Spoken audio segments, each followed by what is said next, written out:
Obatelinga bulonyoso eleka nangoluna yo nangoni mula ya sika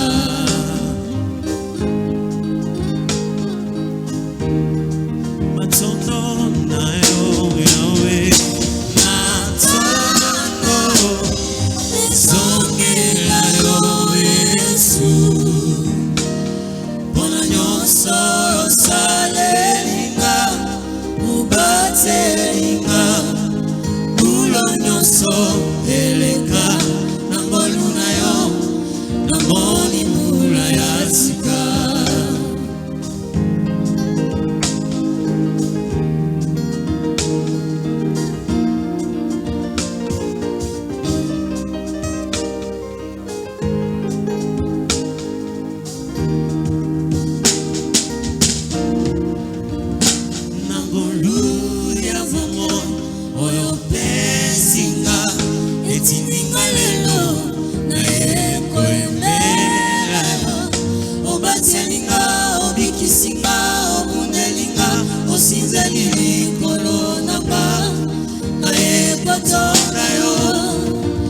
Obatelinga obikisinga obundelinga osinzelili kolonanga naye kotonda yo na molu ya momo oyo pesinga etininga lelo naye koyembela yo obatelinga obikisinga obundelinga osinzelili kolonanga kotonda yo obatelinga obikisinga obundelinga osinzelili kolonanga naye kotonda matondo na yo matondo ezongela yo Yesu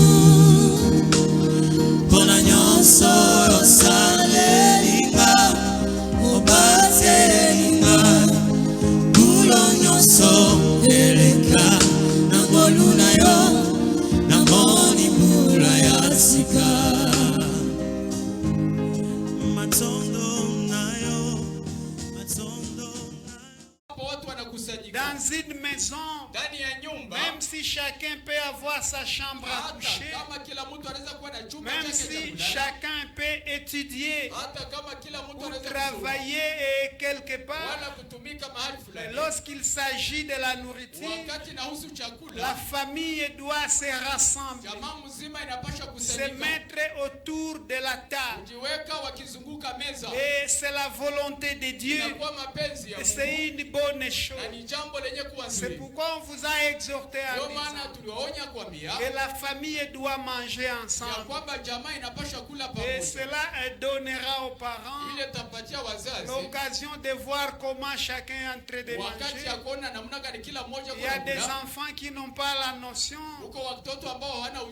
et de la maîtrise devant la nourriture et qui font du désordre.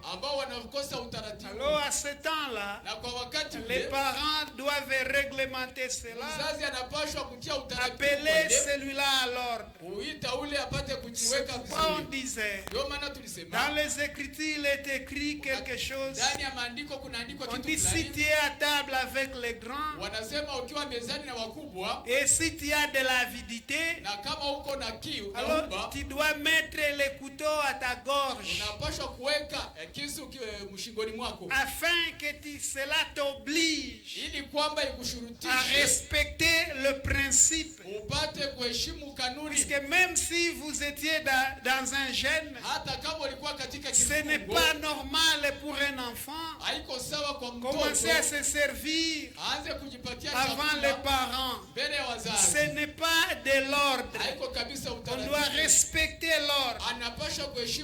Et c'est pourquoi la famille doit manger ensemble. Et que les parents observent comment les comportements de chacun et donner des orientations pour que la famille ne soit pas ridiculisée ailleurs à cause des comportements de quelqu'un.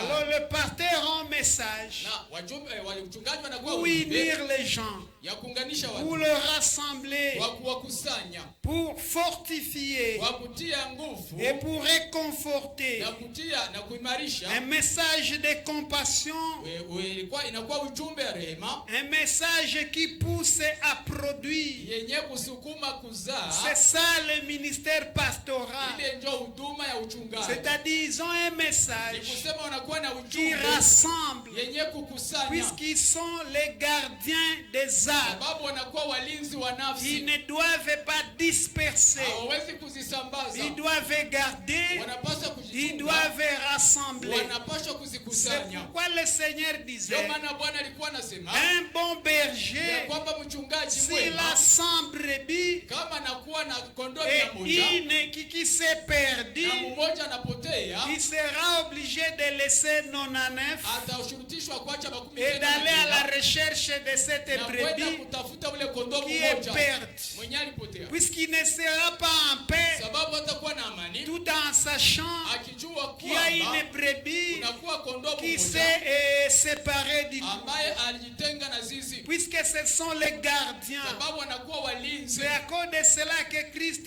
reproche Ni kwa sababu ile Kristo alikuwa anakemea les gens en Israël. watu katika Et Israeli, on disait que na tulisema kwamba les pasteurs, ya kwamba wachungaji dans ce ministère, katika huduma il y a un ule message kunakuwa ujumbe de fortification, ya kutiwa nguvu de réconfort, na kuimarishwa un message de compassion. na ujumbe wa rehema. Et cela nous a amené Ile ikatupeleka à toucher quelques passages tupate kugusa mishairi pour fulani fulani, illustrer cela. ili tupate kuonesha ile. Isaïe chapitre 35. Isaya 35, Nous relisons le 33e verset tunasoma upya 33 et le 3e et le 4e verset. mstari wa 3 na wa 5.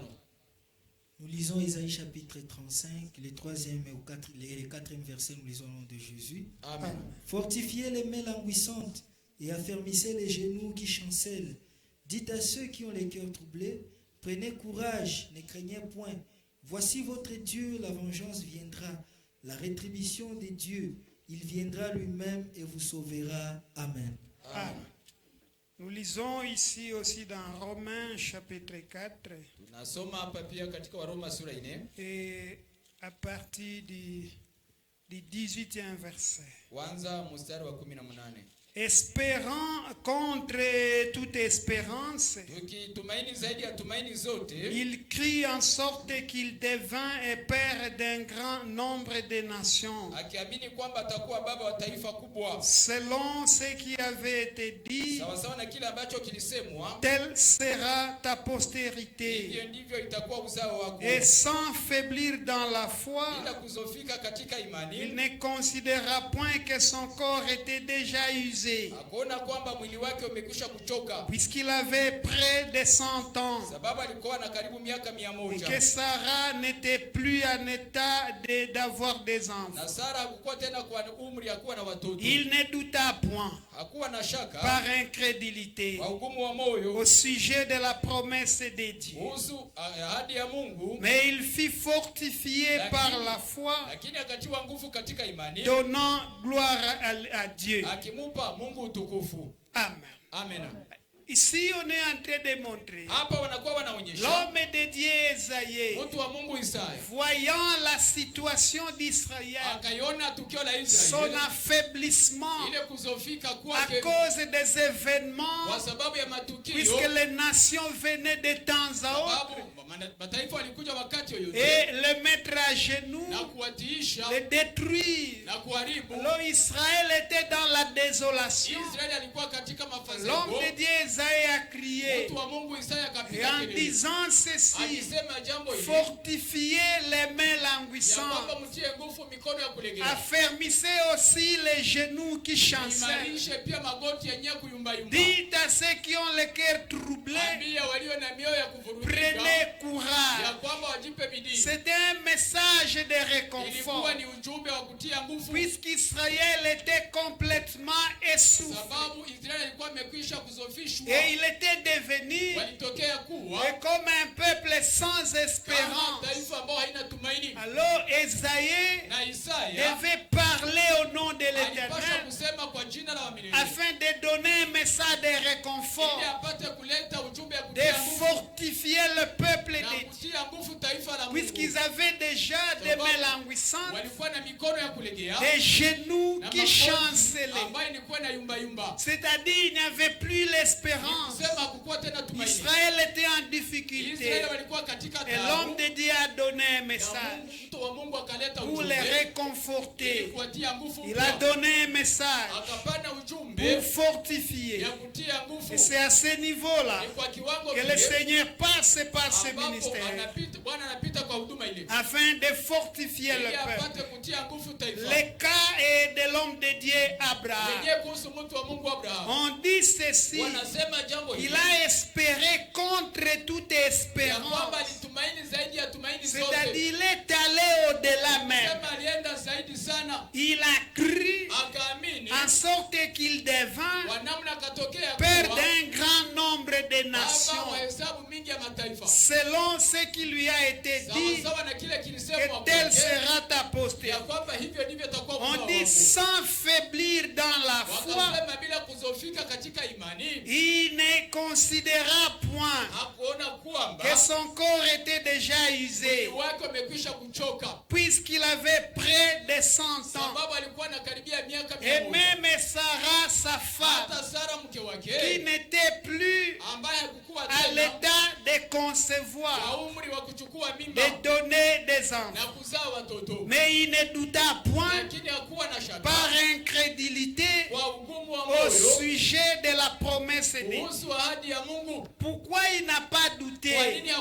Mais c'est puisqu'il a été fortifié par la foi.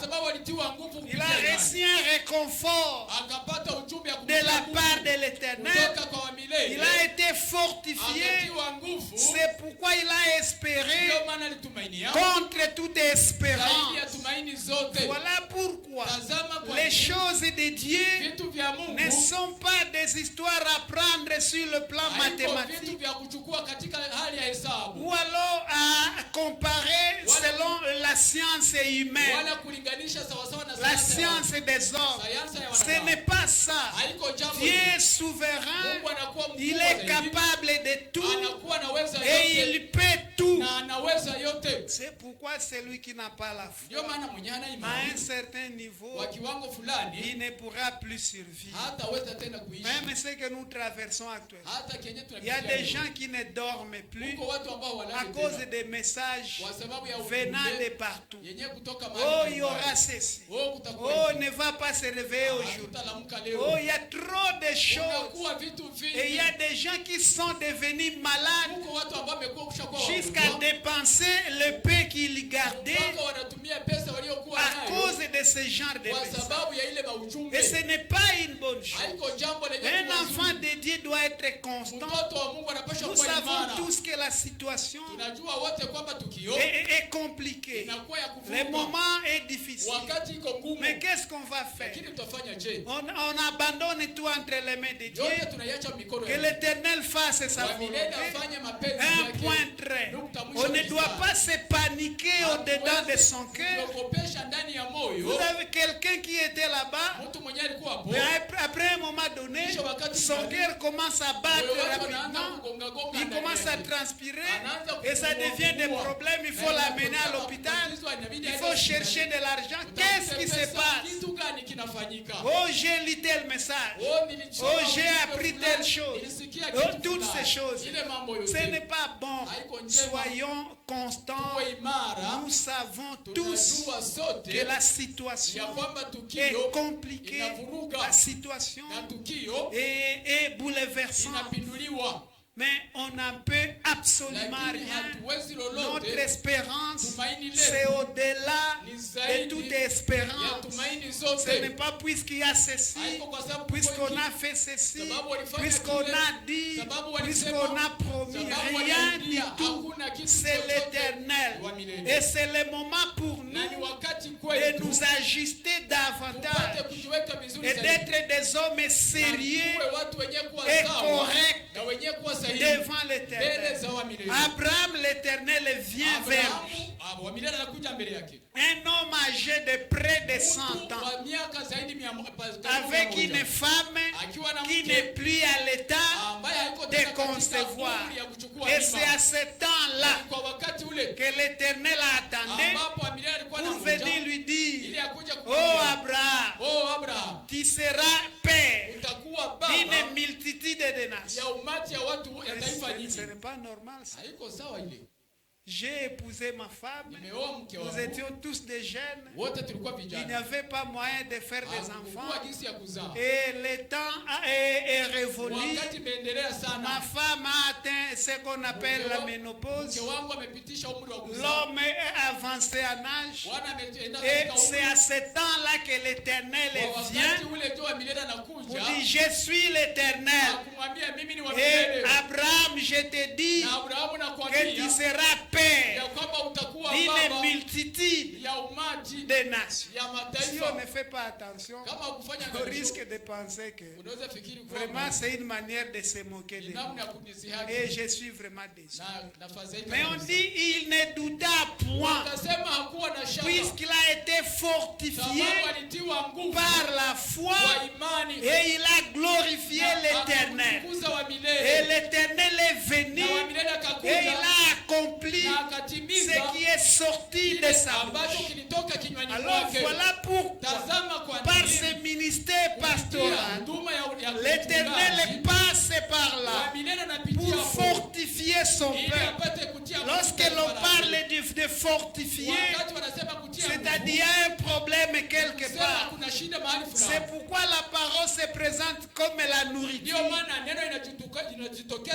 C'est pourquoi on a lu avec vous, là où l'épouse était en train de dire, fortifiez-moi par des pommes, puisque même la faim peut affaiblir quelqu'un et tu es en difficulté et il faut fortifier celui-là. Avec quoi? Il suffit de lui donner à manger et il sera fortifié. C'est pourquoi Élie, lorsqu'il était en difficulté, n'ayant plus rien avec lui, et ce qu'il a trouvé pour lui, c'est de dire à l'Éternel, je ne suis pas meilleur, puisque mes pères, dis-moi, et que l'affaire s'arrête à ce niveau. Puisqu'il était déjà essoufflé, il n'y a plus rien à faire. Alors il a manqué à manger. Et sa manière de s'exprimer, oh tue-moi. Et l'Éternel qui a compris le langage, Dieu ne l'a pas tué. Dieu a amené seulement à manger. Quand il a mangé, il a bu, il a été fortifié et il s'est réjoui. Après un temps, on l'a encore rêvé. On lui a dit mange et bois, puisque le chemin est encore long. Il n'a plus demandé la mort, puisque c'était le problème d'épuisement. Il était épuisé, essoufflé, et alors il ne savait plus comment faire. Alors les pasteurs ont un message et pour fortifier, réconforter, un message de compassion.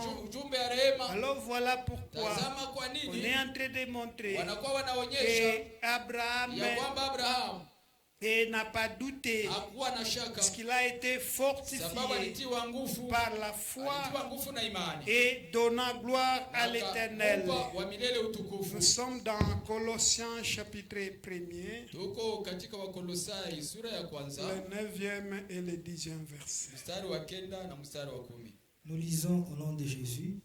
C'est pour cela que nous aussi, depuis les jours où nous en avons été informés, nous ne cessons de prier Dieu pour vous et de demander que vous soyez remplis de la connaissance de sa volonté, en toute sagesse et intelligence spirituelle, pour marcher d'une manière digne du Seigneur et lui être entièrement agréable, portant des fruits en toutes sortes de bonnes œuvres et croissant par la connaissance de Dieu. Amen. Jusqu'au 11e. Fortifié à tous égards par sa puissance glorieuse, en sorte que vous soyez toujours et avec joie persévérant et patient. Amen. Amen. fortifié à tous égards par sa puissance glorieuse, en sorte que vous soyez toujours et avec joie, persévérant et patient. Alors pourquoi l'homme de Dieu était en train d'implorer l'Éternel au sujet de nos frères de Colosse? C'est puisqu'il a reçu de nouvelles concepts. Et il a compris que c'était des gens qui marchaient correctement.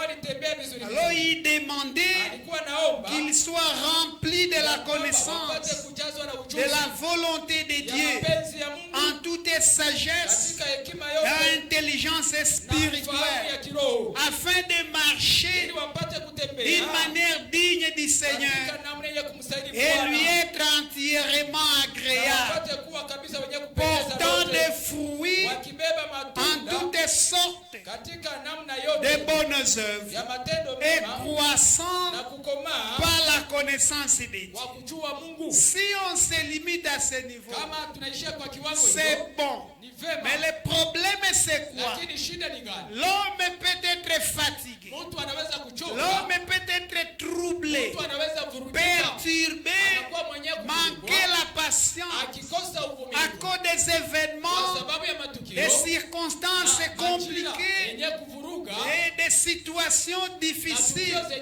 C'est pourquoi il a ajouté, et c'est un élément important, il dit que vous devez être fortifiés à tous égards par sa puissance glorieuse, en sorte que vous soyez toujours et avec joie, persévérant et patient. Si tu n'es pas fortifié, aujourd'hui tu peux croire à la parole, tu peux marcher d'une manière digne, tu peux produire le fruit, mais avec le temps, à un moment donné, lorsque tu vas rencontrer soit des tentations, des épreuves, des moments difficiles, si celui-là n'est pas fortifié à tous égards par la puissance divine, c'est là où tu peux voir quelqu'un qui marchait correctement et alors il va s'arrêter et il devient tout autre. Oh vraiment je suis déçu. Oh vraiment je suis désolé. Oh vraiment les difficultés dépassent. Des justifications diverses. Mais qui a déjà été déçu par Dieu? Qui peut dire que non, Dieu m'a déçu puisqu'il a fait ceci? Rien du tout. Comment quelque chose qui a été causé par les hommes, et alors toi tu vas asseoir cela sur la responsabilité de l'Éternel? Puisque ton mari t'a fait ceci, puisqu'au travail on t'a fait cela, puisque tes parents, puisque et toi c'est Dieu qui t'a déçu. Alors comment cette manière de comprendre ou alors de voir les choses? Ce n'est pas bon. Il faut être capable de découvrir les responsabilités. Qui est responsable par rapport à ceci ou à cela? Mais comme celui-là n'a pas été fortifié à tous égards, alors à un moment donné, il risque de ne plus avoir la joie. Il était joyeux puisqu'il est écrit: réjouissez-vous dans le Seigneur. Et je le répète, réjouissez-vous. Et il était comme ça. Il se réjouissait. Mais à cause des événements, des circonstances, puisqu'il a manqué la refortification, le réconfort, croisant les difficultés, les événements et de toute espèce, haina, alors la joie est partie. sasa furaha inaondoka. Et regardez les frères de Thessalonique, Waangalia wandugu wa Thessalonika persécutés, wakiteswa, mais avec la joie du lakini Saint-Esprit. pamoja na furaha ya Roho Puisque la Mtakatifu. joie d'un enfant Sababu de Dieu furaha ya mtoto wa ne Mungu doit pas dépendre du monde.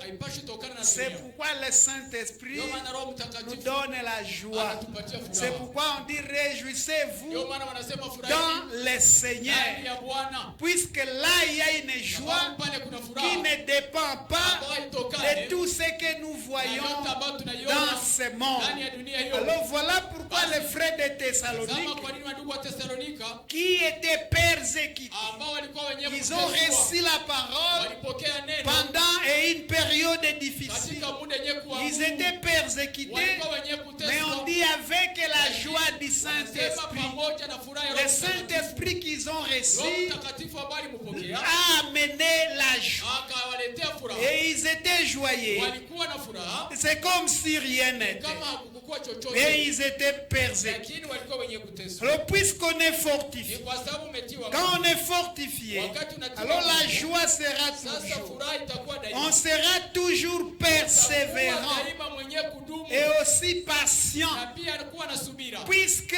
kwa tu sababu as été fortifié, ulitiwa nguvu, tu as été réconforté. uliimarishwa Et alors pia. la conséquence, Sasa c'est tukio quoi? inakuwa On gani? sera patient Sasa utakuwa mwenye et on kusubiri, sera toujours persévérant. utakuwa daima mwenye On va kusubiri. persévérer Pale utadumu dans la foi. ndani ya On furaha, va garder la patience utachunga uvumilivu jusqu'à ce qu'elle va accomplir parfaite. utatimiza kabisa. Vous savez, celui qui souffre, Mnajua mwenye kuteswa il veut toujours que non, les choses passent vite. anaona kwamba Ouais, vyema quand vitu vipite quand haraka. quelqu'un est malade Wakati mtu yuko et mgonjwa il va à l'hôpital, anaenda vous hospitalini, savez, le langage des médecins, unajua usemi ya et waganga la maladie entre ya progressivement, kwamba ugonjwa mais unaingia pour polepole, sortir, ça demande du temps. lakini kwa kuondoka Et inaloa celui qui est malade, mwenye kuwa il mgonjwa commence à voir que non, non, anaanza kuona ça kwamba, tarde. mambo yanakawia. Vraiment, en tout cas, je suis Hakika fatigué, nimekuwa je suis souffrant, puisqu'il est en train de Anateswa, souffrir. sababu iko nateswa, Mais ce n'est pas à cause de ta volonté lakini haiko kwa sababu ya mapenzi yako, que la science des hommes ya kwamba sayansi ya watu et les médicaments qu'on t'a administrés dawa ambao va walikupa agir selon ta ya volonté. kwamba itatenda sawasawa na Comme tu mapenzi veux que yako. tu sois guéri Unaona aujourd'hui kwamba unaupenda upone leo et que les médicaments vont obéir à ta volonté. Rien utatii du kwa tout. mapenzi yako. On te dit non, Wanakuambia la hapana. cure c'est 2 semaines.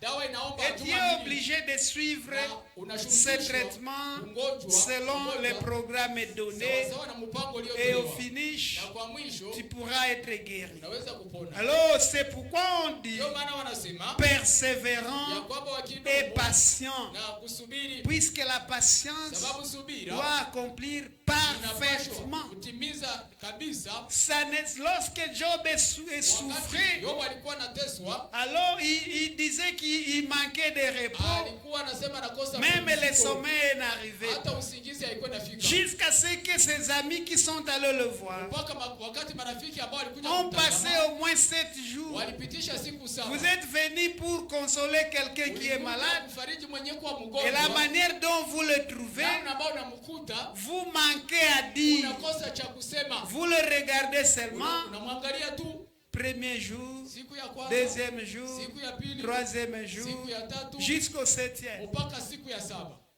C'est puisque Ni kwa ça sababu vous dépasse. inapita tu. Quand vous Akili, regardez, vous aussi, vous vous wakati mettez à la unaangalia, place de l'autre unajiweka kwa nafasi ya et vous mwingine, dites en tout cas, unasema hakika ça dépasse. hii inapita. Et Dieu le regardait, Mungu alikuwa Dieu anawaangalia. voyait tout ça, Alikuwa anaona ile yote. Dieu connaissait comment il souffrait, Alijua namna gani alikuwa puisque anateswa. la patience doit Sababu accomplir uvumilivu parfait.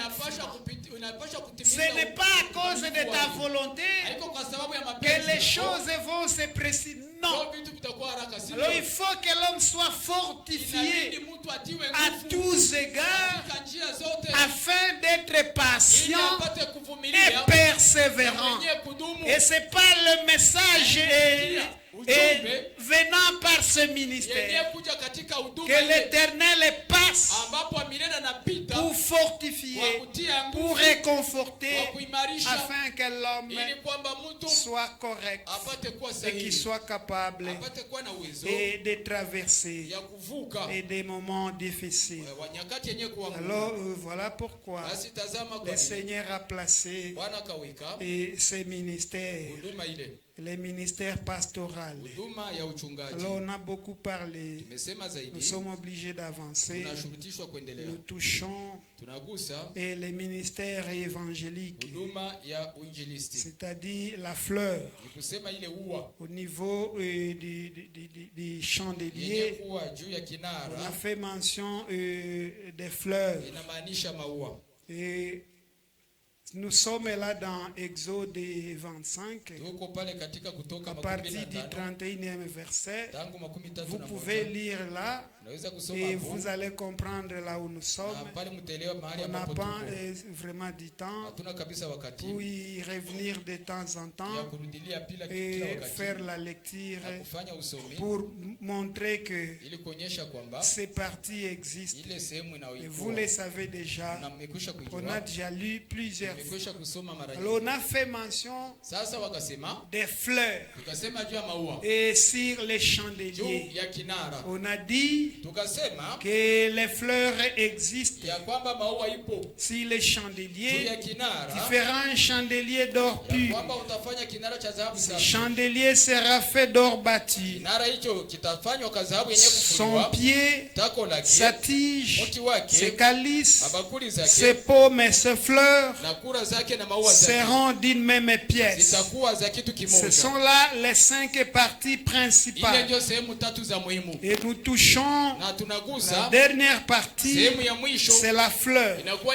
Et l'on a dit ceci, attention, la fleur vient avant le fruit.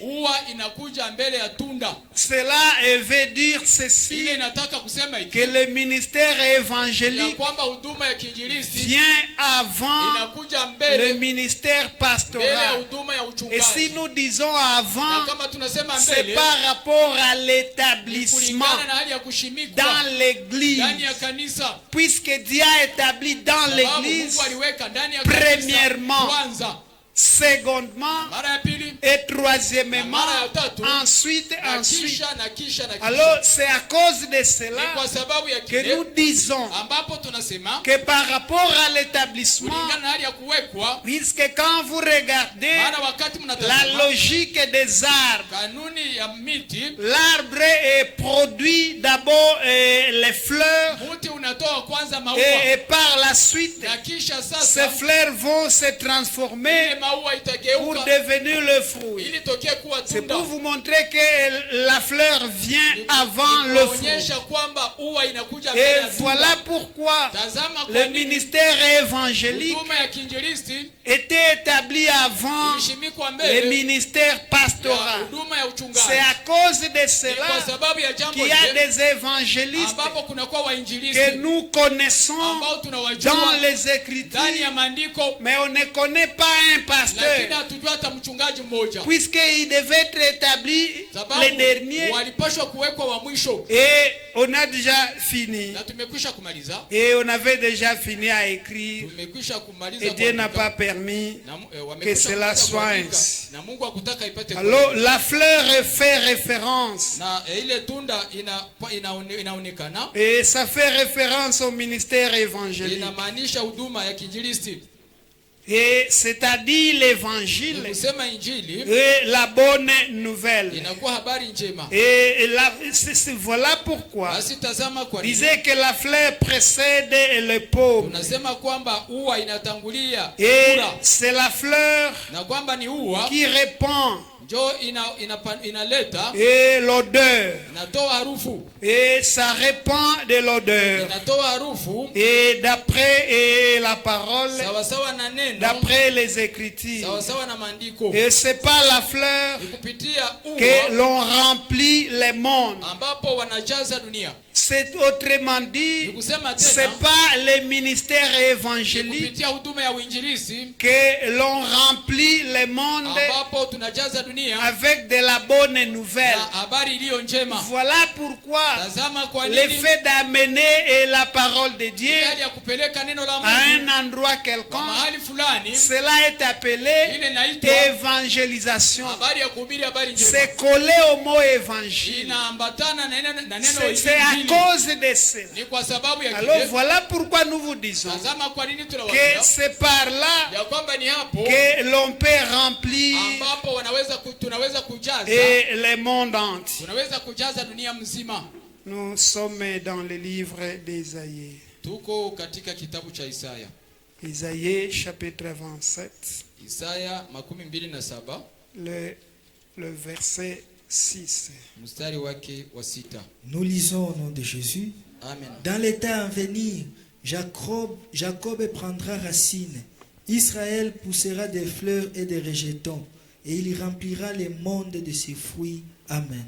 Amen. L'on dit ceci. Dans les temps à venir, Jacob prendra racine et Israël poussera des fleurs et des rejetons et il remplira le monde de fruits. Ce qu'ici on est en train de montrer la procédure pour qu'un arbre puisse se produire.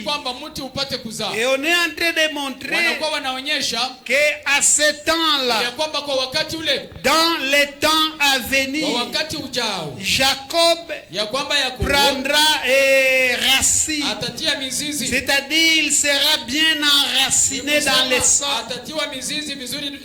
Israël va pousser des fleurs et des rejetons et il remplira et le monde, puisque il va pousser des fleurs et des rejetons jusqu'à remplir le monde de ce fruit. Et c'est ce qui s'est passé. Même lorsque nous voyons le Seigneur Jésus-Christ comme le véritable Jacob qui devait être enraciné, c'est-à-dire solidement posé, et l'évangile, la parole de Dieu, le chandelier qui à la base qui doit être fixé comme un arbre. Et on est en train de montrer il va produire des fleurs et à partir de là il y aura des rejetons et le monde sera rempli de fruits, puisque c'est par ce ministère-là, c'est par l'odeur que l'on peut remplir le monde. Ce qui donne l'odeur, ce sont les fleurs. C'est les fleurs qui produisent cette odeur-là. Alors voilà pourquoi quand vous lisez dans les Écritures et vous allez comprendre cela. Lisons d'abord dans Cantique. Cantique chapitre 2, le 10e jusqu'au 15e. Nous lisons au nom de Jésus. Amen. Mon bien-aimé parle et me dit, lève-toi mon ami, ma belle, et viens, car voici l'hiver est passé, la pluie a cessé, elle s'en est allée, les fleurs paraissent sur la terre, le temps de chanter est arrivé, et la voix de la tourterelle s'est fait entendre dans nos campagnes. Les figuiers embaument ses fruits, et les vignes en fleurs exhalent leur parfum. Lève-toi, mon ami, ma belle, et viens, ma colombe qui te tient dans les fentes du rocher, qui te cache dans les parois escarpées. Fais-moi voir ta figure, fais-moi entendre ta voix, car ta voix est douce et ta figure est agréable. Prenez-nous les renards, les petits renards qui ravagent les vignes, car nos vignes sont en fleurs. Amen. Amen. Alors, on est en train de montrer ces éléments. Puisque lorsqu'on voit la fleur, on voit la bonne nouvelle qui montre l'avenir, c'est-à-dire la production. Lorsque un arbre produit des fleurs, alors cela signifie que l'avenir sera bon. Il y a quand même l'espérance, puisque la production sera là. Et c'est la signification de la fleur. C'est pourquoi le Seigneur était en train de donner cela. C'est pourquoi on dit ceci. Mon bien-aimé parle-moi dit, lève-toi mon ami, ma belle, et viens. Car voici l'hiver est passé, la pluie a cessé, elle s'en est allée. Les fleurs paraissent sur la terre. Le temps de chanter est arrivé et la voix des tourterelles se fait entendre dans nos campagnes. Le figuier embaume ses fruits et les vignes en fleurs exhalent leur parfum. Lève-toi mon ami, ma belle, et viens, ma colombe qui te tient dans les fentes du rocher, qui te cache dans les parois escarpées. Fais-moi voir ta figure, fais-moi entendre ta voix, car ta voix est douce et ta figure est agréable. Prenez-nous les renards, les petits renards qui ravagent les vignes, car nos vignes sont en fleurs. Ici, de quoi on est en train de parler? Puisque le Seigneur montre que sa bien-aimée est cachée dans les fentes du rocher. Vous le savez, nous sommes le peuple du rocher, les habitants du rocher, les véritables dames. C'est pourquoi il est écrit, le Seigneur Dieu est notre rocher et nous sommes cachés là-bas. Mais qu'est-ce qui va se passer lorsque l'Éternel va regarder et qu'il voit le figuier qui commence à produire des fleurs? Le figuier commence à produire les fleurs, et aussi en tant qu'un oiseau on commence à entendre la voix de la tourterelle dans les campagnes. Puisque lorsqu'on nous présente comme un oiseau, nous c'est la colombe. Et lorsque nous sommes la colombe, Israël est la tourterelle. Et Israël est resté dans la forêt, dans les campagnes là. Mais après un moment donné, sa voix va commencer à se faire entendre. L'Éternel va commencer à se laisser intéresser par le cri d'Israël, puisqu'il y a une promesse à son sujet. Dieu a dit ceci, et lorsque toutes les nations seront sauvées, et alors le libérateur viendra de Sion et il détournera de Jacob les impies. Et ce passage a beaucoup troublé les gens. Quand on dit la totalité des nations, et les gens pensent que non, c'est le monde entier. C'est le dénombrement comme ça. Au Congo aussi, c'est à peu près 120 millions d'habitants. Au Rwanda, au Burundi, en Tanzanie, partout. Ce n'est pas ça. La totalité, c'est par rapport au plan de Dieu. C'est par rapport à la préscience, c'est par rapport à ce que l'Éternel a prévu. On peut te mettre comme quelqu'un de protocole dans une fête. On te dit tu restes ici à la porte jusqu'à ce que la totalité des invités soit entré. Cela ne veut pas dire que tout Bukavu va entrer. Non. On connaît, on a invité autant. Et lorsque vous voyez que non, la totalité est là, on peut fermer la porte puisqu'on ne connaît plus personne. Alors c'est de cette façon, c'est ça la sagesse de Dieu par rapport à ce passage. Et on dit ceci, les figuiers embaument ce fleur, puisque le figuier a été maudit et les apôtres sont venus et regardaient ces feuilles étaient déjà sèches, il n'y avait plus rien, puisque les disciples sont venus là-bas et ils étaient étonnés. Les figuiers que le Seigneur a maudits, mais c'est déjà sec. Et Christ les a dit, si vous avez seulement la foi comme les grains de sable, vous ferez même plus que ça. Mais dans la suite des temps, le figuier en question va pousser ses racines et ses fleurs vont apparaître.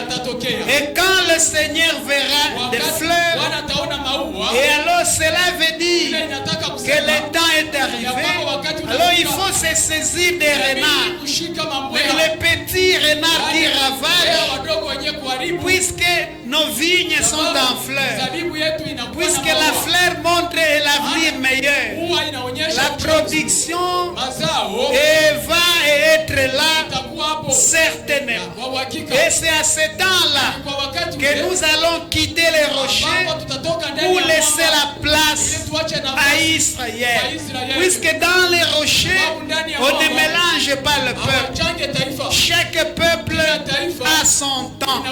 C'est pourquoi il disait, viens mon ami, viens ma belle, fais-moi voir ta figure, puisque le temps est arrivé, tu dois partir. Mais ce qui nous a amené là-bas, c'est de vous expliquer les fleurs. Et ça montre la production et l'avenir et sera bon puisqu'on a vu les fleurs. C'est pourquoi il était en train de dire ça. Les fleurs paraissent sur la terre. Le temps de chanter est arrivé. Puisque les fleurs sont là, c'est-à-dire un autre arbre qui doit produire, et c'est le figuier, et vous devez partir. Alors voilà pourquoi nous irons dans l'enlèvement. Nous allons quitter les rochers pour laisser la place à Israël. La fleur est le rayonnement de l'arbre. Elle marque l'espérance. Car les évangélistes sont des champions de la bonne nouvelle et du rayonnement de l'évangile dans le monde. Puisque le Seigneur les considère comme des champions dans l'évangélisation. C'est la raison même du mot évangéliste. Ça vient de cela, de l'évangile. Alors ils sont champions de l'évangile. Et quand on voit l'évangile, on voit le rayonnement de la parole de Dieu dans le monde. On voit la bonne nouvelle qui doit être annoncée. Et l'évangile doit être répandu dans le monde. C'est de cette façon que le Seigneur voit les choses. Alors voilà pourquoi quand vous voyez l'exemple de Philippe, lorsqu'il est descendu à Samarie, alors quand il a annoncé l'évangile, et alors les gens ont accepté la parole, ils ont cru, puisque c'est le rayonnement même, c'est la bonne nouvelle. C'est dans cette qualité-là que l'on appelle la parole de Dieu la bonne nouvelle. Mais C'est pourquoi on a toujours dit Ndio maana kila wakati tunasema que Dieu a fait chaque chose ya pour kwamba un but. Mungu alifanya kile kitu kwa Mais shabaha. lorsqu'on dit que c'est une bonne nouvelle, Wakati unatuambia ni habari une njema, bonne nouvelle, tout le monde a tendance habari njema kila mtu anakuwa na à vouloir écouter. apate kuisikia. C'est une bonne nouvelle. Sababu ni habari Et nzuri. surtout, Na zaidi le moment que nous traversons, wakati ambapo tuko s'il y a quelqu'un peut se cacher dans sa chambre kama mtu anaweza kujificha et ndani ya nyumba fabriquer yake, un ya message, kutengeneza ujumbe puisqu'il fulani, connaît sababu anajua la volonté des gens, anajua mapenzi et ya il watu, peut balancer cela. anaweza kutoa Dans ile quelques nje. minutes, vous allez Kwa voir dakika kidogo mtaona transférer de nombreuses fois. tolewa mara mingi. Puisque ça réjouit, tout le monde le voit, il veut voir ça et il envoie. Anatuma na anaituma. Alors, la parole de Dieu, Neno la Mungu quand elle est considérée comme la bonne nouvelle, wakati inachukuliwa kama habari on njema, voit le rayonnement unaona hali ya kuangaza et de cette parole la neno lile dans le monde. ndani ya dunia. C'est pourquoi cela est représenté par la fleur. Ndio maana ile inamaanishwa na ile ua. Tu peux trouver quelqu'un qui achète une fleur Unaweza kuta mtu à anauza un ua grand prix. kwa bei Ce n'est kali. pas la nourriture, Haiko chakula, ce n'est pas les vêtements, haiko vazi, rien du tout. hakuna kitu chochote. Et pour embellir Ni seulement, kwa ajili ya kupamba on met ici tunakuwa na ile pale et ça, c'est tout. na inakuwa yote ile. Regardez comme ça Kuangalia et ile ça fait du bien inakuwa vizuri puisque ça rayonne. sababu inaangaza. Et tout le monde a besoin de Kila cela. mtu anakuwa na lazima ile. Et il y a des entreprises qui se font de Na l'argent kuna kwa makampuni yenye kupata pesa en fabriquant seulement des fleurs. wanatengeneza tu maua. On fabrique seulement des fleurs. Wanatengeneza tu maua. Alors la parole de Dieu, Neno la quand Mungu elle est présentée wakati comme la inatolewa bonne nouvelle, kama vile habari c'est njema, dans cette optique ni katika namna le, ile le rayonnement de ile l'évangile, hali ya kuangaza injili. c'est-à-dire une bonne nouvelle, Sema habari iliyo njema un message inakuwa ujumbe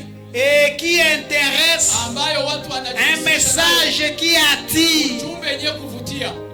C'est pourquoi on vous a toujours dit, Ndio maana kila wakati quand vous tunawaambia, allez au dehors, wakati unaenda et il nje ne faut pas dire de n'importe quoi. haifai useme kila kitu. La parole de Dieu est vaste, Neno la Mungu ni mais vous pana. pouvez gâcher Unaweza kuharibu dès le début mwanzo parce que vous n'avez pas su sababu haukujua la manière de faire. namna ya kutenda. On n'enseigne pas quelqu'un du dehors. Fundishe mtu kule nje.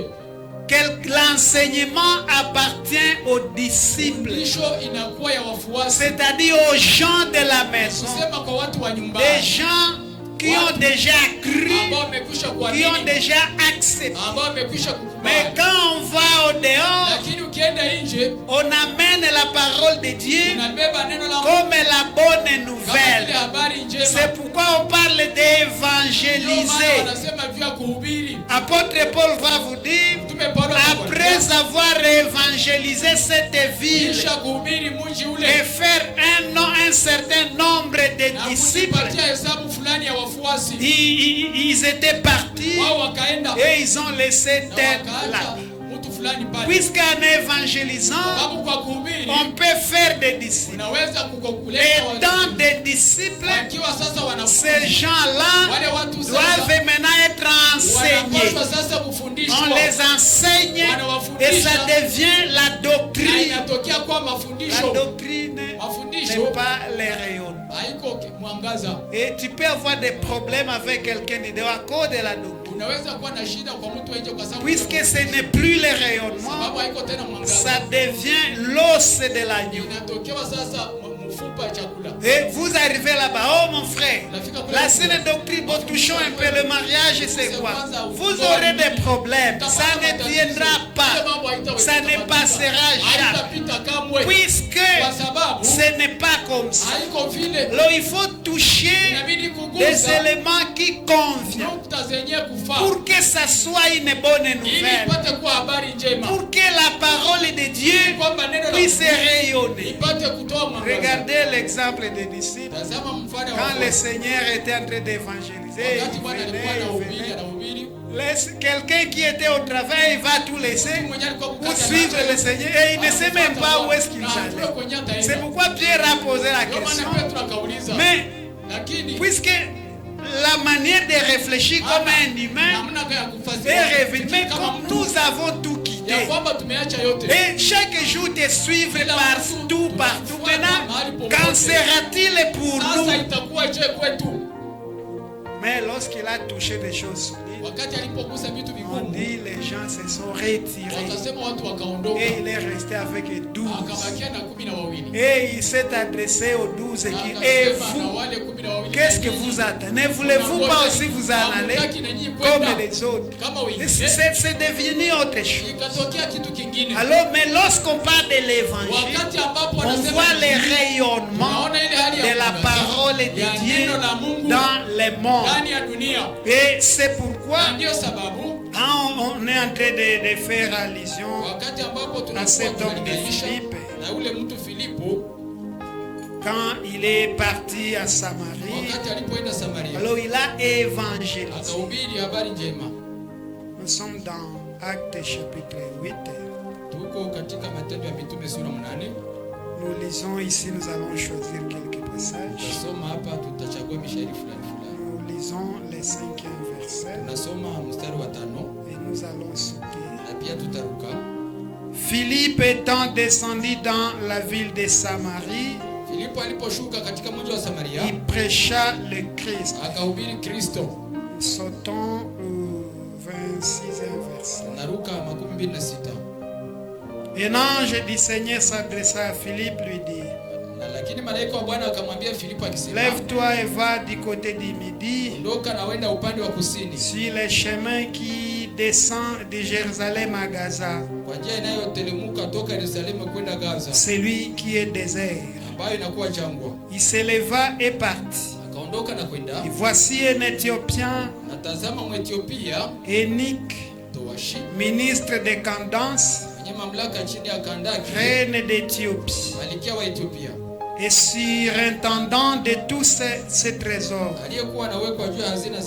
venant à Jérusalem pour adorer, s'en retournant, assis sur son char, et lisait les prophètes Isaïe. L'Esprit dit à Philippe, avance et approche-toi de ces chars. Philippe a couru et entendit l'Éthiopien qui lisait les prophètes Isaïe. Il lui dit, comprends-tu ce que tu lis? Il lui répondit, comment le pourrais-je si quelqu'un ne me guide? Il invita Philippe à monter et à s'asseoir avec lui. Le passage de l'écriture qu'il lisait était celui-ci. Il a été mené comme une brebis à la boucherie et comme un agneau muet devant celui qui les tombe. Il n'a point ouvert la bouche. Dans son humiliation, son jugement a été levé et sa postérité qui la dépendra, car sa vie a été retranchée de la terre. L'énike dit à Philippe, je t'ai pris. De qui le prophète parle-t-il ainsi? Est-ce de lui-même ou quelqu'un d'autre? Alors Philippe, ouvrant la bouche et commençant par ce passage, lui annonça la bonne nouvelle de Jésus. Amen. Alors on dit, l'homme lisait le prophète Isaïe. Et en lisant le prophète Isaïe, alors il a trouvé quelque part là où on a dit ce qu'on a dit. Et cet homme a posé la question, je t'ai pris. inakusii. De qui ce prophète parle-t-il ainsi? Huyu nabii alikuwa anasema kwa nani jambo? Est-ce de lui-même Eti ni kwa ule ou nabii de mwenyewe? quelqu'un d'autre? Wala nabii mwenyewe wala mtu On mwingine. dit Philippe ouvrant la bouche Wanasema Filipo akafungua et kinywa. commençant par ce passage, Akaanza na andiko lile lui lile. annonçant la bonne nouvelle Akatangazia habari du njema Seigneur Jésus. ya Bwana Yesu Kristo. Lorsqu'on appelle la parole de Dieu Wakati ambapo la wanaita bonne nouvelle, habari njema, alors on voit le rayonnement naona ile de mwangaza ya l'évangile injili dans le monde. ndani ya dunia. On voit l'aspect évangélisation, Naona hali ya kutangaza habari njema. Ni c'est-à-dire kusema annoncer la parole de Dieu tangaza neno la Mungu qui doit attirer ambayo inapaswa kuvuta celui qui vous ule entend, mwenyewe kukusikia, celui qui vous prête son ule attention. mwenyewe kukuteka sikio lake. Lui annonçant cette parole Mtangazia neno lile afin qu'il soit ili attiré, apate que kuvutwa, cette parole puisse ya rayonner kwamba ile neno ipate comme la kuangaza fleur kama vile et ua, qu'il soit attiré aipashe kuvuta en écoutant l'odeur wakati anasikia harufu de la fleur, c'est-à-dire de la parole de Dieu, sema ya neno la qu'il Mungu, puisse se laisser apate kujaja, attirer apate kuvutwa, par ce qu'il a kuvutwa na kile écouté. ambacho C'est alisikia. pourquoi on appelle cela Ndio maana wanaita la ile bonne nouvelle. habari iliyo njema. Et c'est pourquoi on Na dit ndio maana tunasema que Philippe était ya évangéliste. kwamba Filipo alikuwa mwinjilisti. Quand vous lisez dans Actes chapitre 21, Wakati tunasoma Matendo 21 le verset 8, mstari wake wa on est 8, en train de raconter wanakuwa là-bas, wanasema les hommes de Dieu ont logé chez lui. watu wa Mungu On dit, ils ont logé chez Philippe, wanasema walikaa kwa Filipo, l'évangéliste, Filipo qui mwinjilisti était parmi les sept ambaye alikuwa kati ya wale saba, diacres wale washemasi saba choisis à Jérusalem. waliochaguliwa Yerusalemu. Et lorsque sa ministère, Wakati huduma yake son ministère s'est fait entendre, huduma yake alors il iliposikika, a laissé les diacres akaacha kazi ya et ushemasi, il a commencé à servir akaanza kutumika dans le ministère de la ndani ya parole. huduma ya neno. Alors c'est ça Na la ni bonne kile ndio nouvelle. inaitwa habari njema. Et c'est ce que représente la Kile fleur ndio kinamaanisha ua sur cet arbre juu ya mti ule que nous appelons ambao tunaita les chandeliers. ambao tunaita kinara. Et le Seigneur en venant dans le monde, Bwana alipokuja duniani il a commencé par le message akaanza kupitia de ujumbe l'évangile, ujumbe ya uinjilisti, considérant cela akichukua ile comme une lumière kama vile nuru pour les nations. kwa ajili ya mataifa. Alors voilà pourquoi Basi tazama kwa il a nini commencé par là. akaanza mahali hilo Et en considérant l'arbre, kwa kuchukua mti, cette lumière, nuru ile c'est l'odeur inakuwa ni harufu du parfum harufu ya qui manukato sort de la yenye fleur kutoka ndani ya pour ua attirer. kwa ajili ya kuvuta. Lorsque l'on considère l'arbre, Wakati tunaona mti, puisque nous disons ceci, maana tunasema hiki que le Seigneur ya Jésus-Christ, kwamba Bwana Yesu en Kristo venant dans le monde, alipokuja katika il dunia, a commencé par le message akaanza na ujumbe de l'évangile. ya injili, Et puisqu'il considérait sababu alikuwa naona cela, jambo lile, c'est-à-dire ce message, kusema ujumbe comme ule, une lumière kama vile nuru pour kwa éclairer ajili ya kuangaza les nations. kuangaza mataifa. Et lorsque nous considérons les chandeliers Wakati tunachukua kinara comme un arbre, kama vile mti, alors cette na lumière, sasa nuru ile c'est l'odeur inakuwa ni harufu du parfum harufu ya qui manukato sort de la yenye fleur kutoka ndani ya pour ua attirer. kwa ajili ya kuvuta, Puisque la fleur sababu ua ne donne pas la lumière, haipane nuru, mais la fleur peut faire sortir lakini inaweza l'odeur. kutoa inatoa harufu, Et c'est cette odeur-là ile harufu ile qui attire. ndio inavuta watu, C'est cette odeur-là harufu ile qui attire ndio et qui inavuta se répand na yenyewe kumiminwa par-ci, par-là na kule dans le monde. ndani ya dunia. Voilà pourquoi Tazama kwa nini on parle de l'odeur de la wanasema connaissance juu ya harufu ya ujuzi, de la parole. ya ujuzi ya neno. Nous sommes dans un cantique chapitre 1er, Tuko katika wimbo ulio bora sura ya kwanza le 3e verset. mstari wa 3. Nous lisons le nom de Jésus. Amen. Tes parfums ont une odeur suave. Ton nom est un parfum qui se répand. C'est pourquoi les jeunes filles t'aiment. Amen. Amen. Ah, On dit tes parfums Wanasema manukato yako ont une odeur suave. yanakuwa na harufu nzuri. Ton nom est un parfum Jina lako ni manukato qui se répand. iliyomiminwa. C'est pourquoi les jeunes filles t'aiment. Ndio maana vijana mabinti Puisque wanakupenda. le nom du Seigneur, Sababu jina la Bwana c'est la parole de Dieu. inakuwa neno la Mungu. Ce nom-là Jina est lile un parfum inakuwa harufu qui se répand. ambayo inamiminwa. Alors voilà pourquoi Basi tazama kwa les nini jeunes filles vijana mabinti t'aiment. wanakupenda. Alors considérant l'arbre, Ndio tukichukua mti c'est la fleur ya kwamba ni qui ua, dégage le parfum. ua ndio inatoa C'est la manukato. fleur qui dégage Inakuwa ni ua ambayo l'odeur. inatoa harufu. Et voilà pourquoi. Basi tazama kwa nini Et c'est par ce kupitia ministère huduma que ule le Seigneur ambapo Bwana répand anamimina cette odeur. anatoa harufu ile. Ici, il y a des questions. Hapa kuko maswali. Nous sommes obligés de nous arrêter là-bas Tunashurutishwa kushimamia hapa et voir comment répondre na kuona namna ya kujibu à ces questions. kwa maswali haya.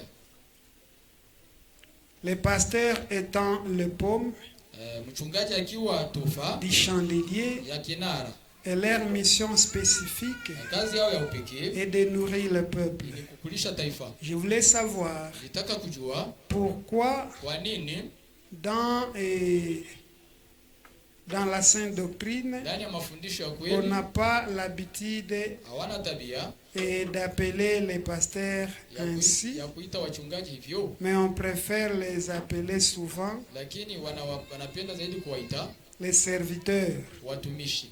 Pourquoi cette différence Kwa nini utofauti huo dans les appellations? ndani ya hali ya Y kuitwa? a-t-il une autre raison Eti kuna sababu ingine supplémentaire? yenye kuwa ya kuongezwa? Si j'ai bien compris la Kama question, amelewa vizuri swali, et la réponse est simple. jibu iko rahisi. Tout ministre est un serviteur. Kila mhuduma ni mtumishi. Puisque le mot serviteur vient du mot servi. Ile jina mtumishi natoka mneno kutumikia. Ils sont tous des serviteurs. Wote wanakuwa watumishi. Moïse était prophète. Musa alikuwa nabii. Mais quand Aaron Wakati ambapo Haruni et sa sœur Marie na dada yake Miriam commençaient à dire du n'importe quoi à son sujet, kusema maneno mbalimbali juu yake, l'Éternel est venu dire, Bwana akakuja pourquoi kusema, n'avez-vous pas craint kwa nini de hamkuogopa parler contre mon kusema serviteur, dhidi ya mtumishi wangu, contre Moïse, dhidi ya Musa, puisqu'il servait? sababu alikuwa anatumika. Serviteur, c'est un mot commun Mtumishi inakuwa ni jina à la wote, tous. kwa wote. Mais lorsque l'on veut spécifier, Lakini wakati wanataka kuweka kwa et là on voit pale la tunaona mission de chacun. shabaha ya kila mtu. Si l'Éternel t'a choisi Kama wa milele pour kuchagua te faire apôtre, ili akufanye kuwa mtume et tu l'es. na unakuwa hivyo. Même à Paul dit, Hata Paulo anasema Paul, serviteur de Dieu Paulo mtumishi wa Mungu et apôtre, na mtume, puisqu'il est serviteur. kama anakuwa kwanza Mais mtumishi. s'il veut spécifier Kama anataka kuweka kwa pour ne pas upekee créer d'ambiguïté, kutokuleta hali ya giza, c'est pourquoi il y a des gens qui disent, ndio oh, maana kuna watu wenye kusema, Pierre, vous savez, à un certain moment, unajua kwa wakati fulani et dans des sectes, ndani ya madhehebu, quand ils ont compris que non, wakati walielewa c'est kwamba le pasteur qui est le chef de ya tous, kwamba mchungaji ndio mkubwa wa wote, pour s'appuyer, il disait que non, Pierre, kwa kusegemea wakasema c'est kwamba Pierre qui était Petro le pasteur. Petro ndio mwenye alikuwa de mchungaji Jérusalem. wa Yerusalema. Et quand vous cherchez l'écriture, Wakati unatafuta andiko vous ne la trouvez. hauwezi kuipata,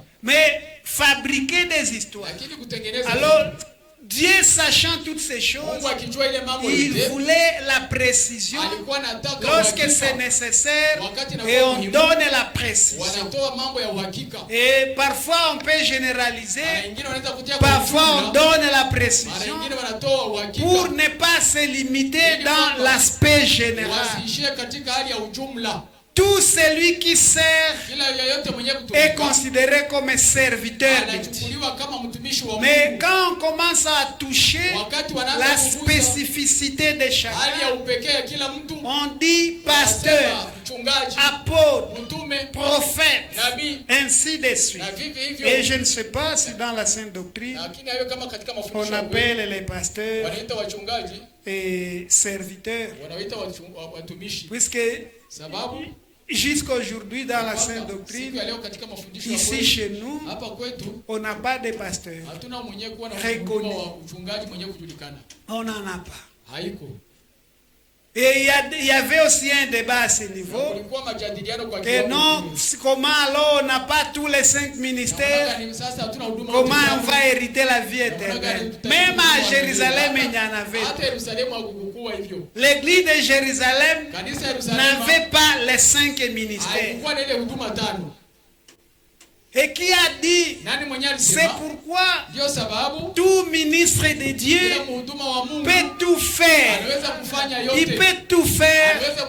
Les apôtres ont évangélisé. Est-ce qu'ils sont des évangélistes? La réponse est non. Mais ils ont évangélisé. Apôtre Paul est allé par-ci par-là et il dit lui-même, après avoir évangélisé cette ville, c'est puisqu'ils ont la connaissance de la parole, ils connaissent placer chaque chose, chaque élément à sa place.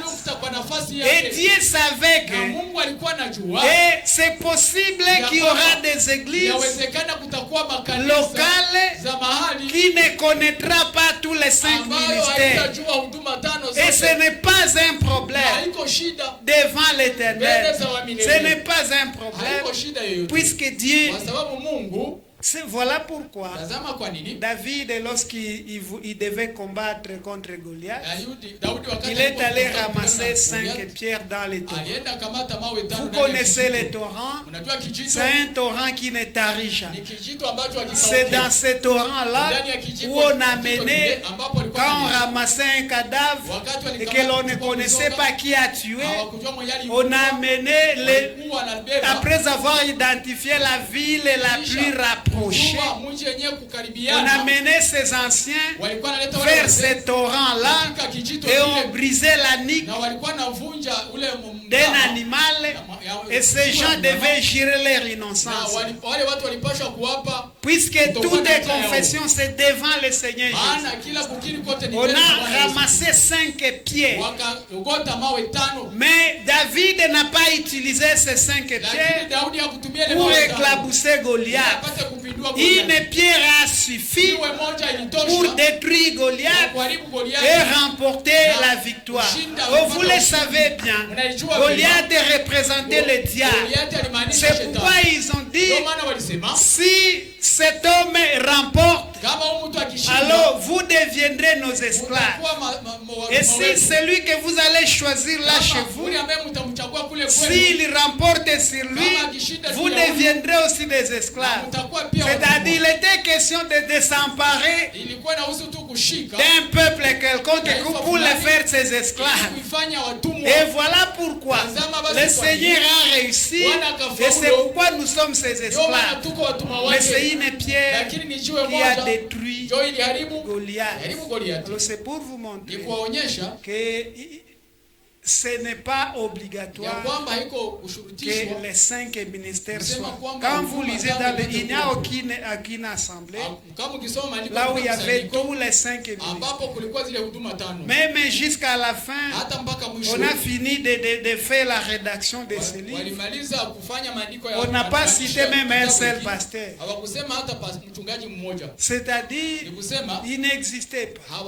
On reconnaissait seulement que ces ministères existe. Alors, si on l'appelle les pasteurs serviteurs de Dieu, on n'a pas tort. Si on l'appelle les pasteurs, on n'a pas tort. Tout est correct. Vous avez parlé de mettre le couteau à sa gorge. Lorsque vous parliez de la nourriture, d'ensemble, quel est donc le sens de cela? En expliquant, y a-t-il une raison précise qui vous a poussé d'expliquer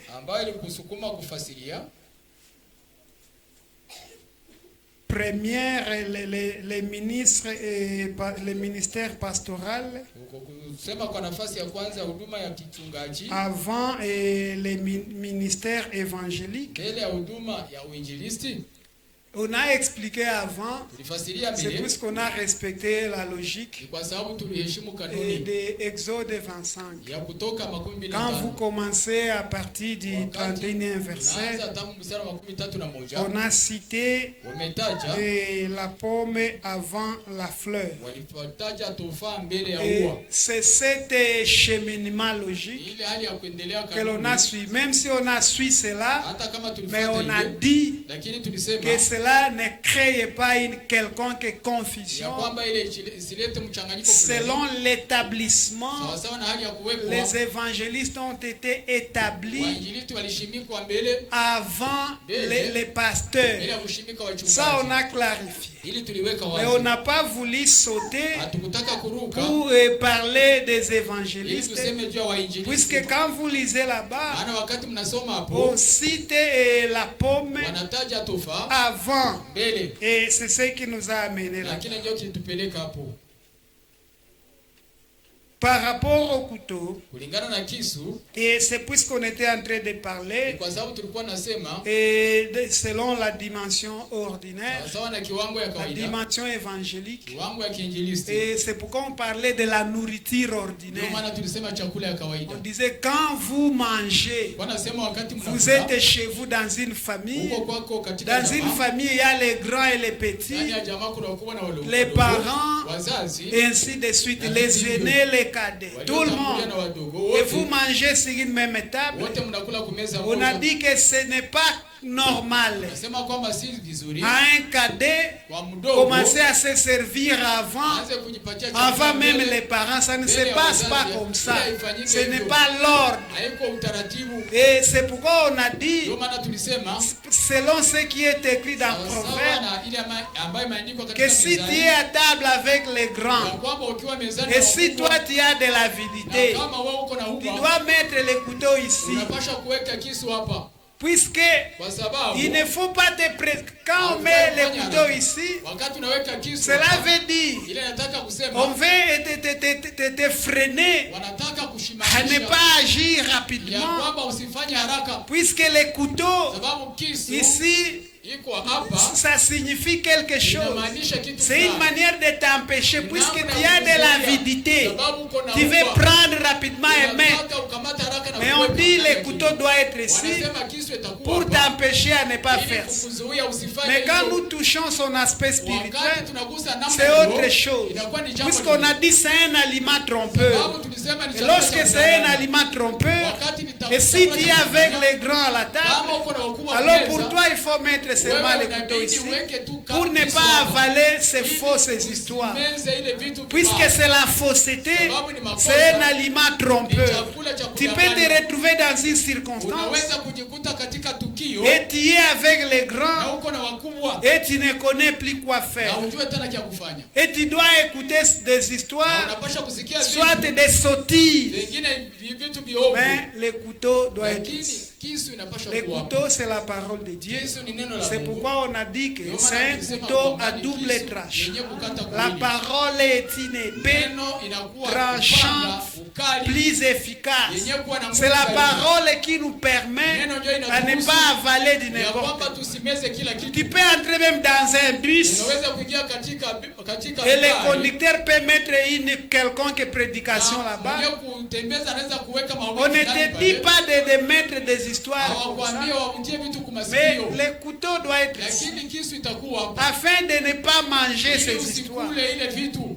Si c'est la fausseté, Kama ni maneno ya uongo, alors ça ne doit pas entrer haipashi kuingia au-dedans de Dieu. ndani yako, Mais on n'a pas développé cet lakini aspect, hatukuchambua puisqu'on ile ne hali. parlait pas par rapport à Sababu ça. hatukusema On kulingana était na en train kile. d'expliquer Tulikuwa nafasiria l'ordre utaratibu normal qui doit kawaida exister yenye kunapasha kuwa lorsque la famille se met wakati autour d'une table. jamaa inazunguka meza moja, Et c'est la parole de Dieu. na ni neno la Mungu. Même lorsque l'Église Hata wakati ambapo kanisa organise inatayarisha des cérémonies de manger ensemble, sherehe za kula pamoja, quand vous lisez dans les wakati Écritures, mnasoma ndani ya maandiko, et on a fait mention lorsque le peuple devait manger, walisemea jua wakati ambapo on a dit qu'on ne pouvait pas manger avant que Samuel soit là. ya kwamba wasingelikula mbele Samueli Il hajakufa. devait être d'abord là, Alipasha kuwa kwanza et c'est pale. lui qui devait lancer des Yeye choses. ndio alipasha kuanzilisha ile Oh, mambo. ce n'est pas normal Haiko kawaida ton père est encore quelque part. Oh, moi j'ai faim vraiment. J'ai beaucoup travaillé. Et moi je commence. Ça ne se passe pas comme ça. Un enfant de Dieu doit être une personne disciplinée. Quelqu'un qui est correct, qui connaît ses comportements. Que Dieu vous bénisse.